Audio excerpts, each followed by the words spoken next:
বন্ধুরা, গরম গরম ভাতের সঙ্গে এরকম নতুন আলু দিয়ে রুই মাছের ঝোল থাকলে আশা করি আর কিছু লাগবে না। নমস্কার বন্ধুরা, নীলি রান্নাঘরে সবাইকে অনেক অনেক স্বাগত।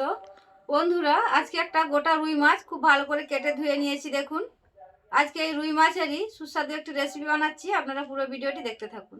মাছের মধ্যে খুব ভালো করে নুন হলুদ মাখিয়ে নেব। দিয়ে দিচ্ছি নুন পরিমাণ মতো, দিয়ে দিচ্ছি হলুদ গুঁড়ো। এবারে খুব ভালো করে হাত দিয়ে মাছটা আমি নুন হলুদ মাখিয়ে নেব।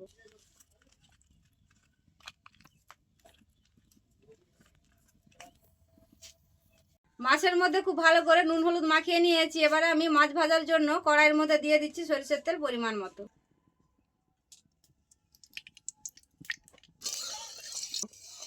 তেল খুব ভালো গরম করে নিয়েছি, এবারে মাছটা দিয়ে দেবো তেলের মধ্যে।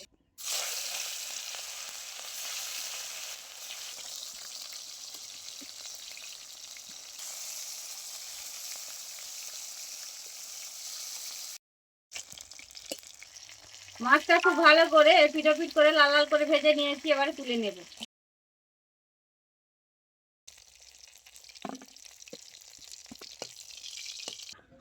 এবারে আমি সব কটা মাছ ভেজে নেব।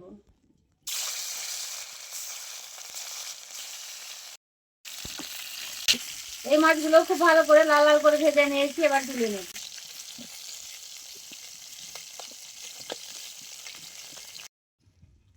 সব কটা মাছ খুব ভালো করে লাল লাল করে ভেজে নিয়েছি। এবার আমি মাছ ভাজা তেলের মধ্যে আগে থেকে কেটে ধুয়ে নুন হলুদ মাখিয়ে রাখা আলুটা ভেজে নেব।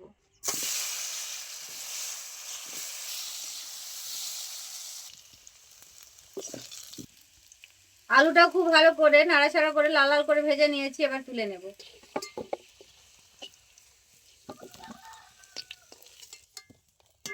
রান্নার জন্য আবারও আমি দিয়ে দিচ্ছি কড়াইয়ের মধ্যে সরিষার তেল পরিমাণ মতো। তেল খুব ভালো করে গরম করে নিয়েছি। ফোড়নে দিয়ে দিচ্ছি একটা শুকনো লঙ্কা, দুটো তেজপাতা।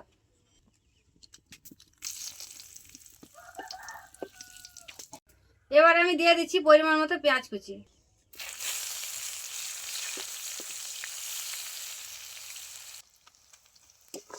পেঁয়াজটা খুব ভালো করে লাল লাল করে ভেজে নিয়েছি, এবার দিয়ে দিচ্ছি আদা রসুন বাটা পরিমাণ মতো।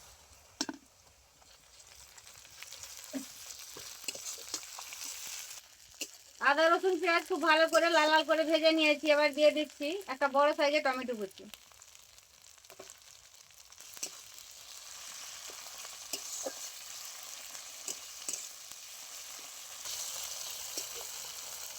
একই সাথে দিয়ে দিচ্ছি 1 চামচ হলুদ গুঁড়ো। এবার আমি দিয়ে দিচ্ছি বেটে রাখা মশলা। এখানে রয়েছে শুকনো লঙ্কা, গোটা জিরে বাটা। দিয়ে দিচ্ছি অল্প মশলা বাটা জল। একই সাথে দিয়ে দিচ্ছি আমি 3টে এলাচ আগে থেকে থেতো করে রেখেছিলাম, দিয়ে দেব। মশলা খুব ভালো করে বেশ কিছুক্ষণ কষিয়ে নিয়েছি। মশলা থেকে খুব ভালো তেল ছেড়ে গেছে। এবার আমি দিয়ে দিচ্ছি আগে থেকে ভেজে রাখা আলু।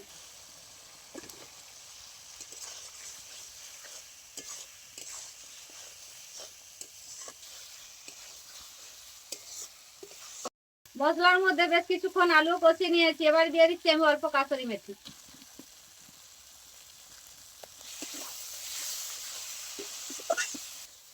দিয়ে দিচ্ছি এবারে পরিমাণ মতো জল।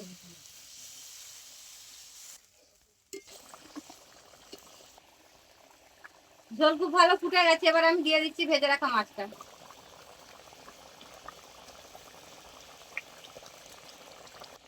দিয়ে দিচ্ছি স্বাদ মতো নুন।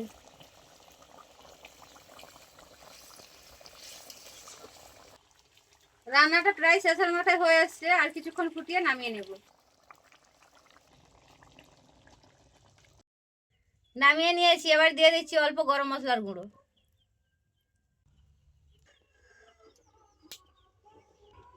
বন্ধুরা, গরম গরম ভাতের সঙ্গে এরকম নতুন আলু দিয়ে রুই মাছের ঝোল থাকলে আশা করি আর কিছু লাগবে না।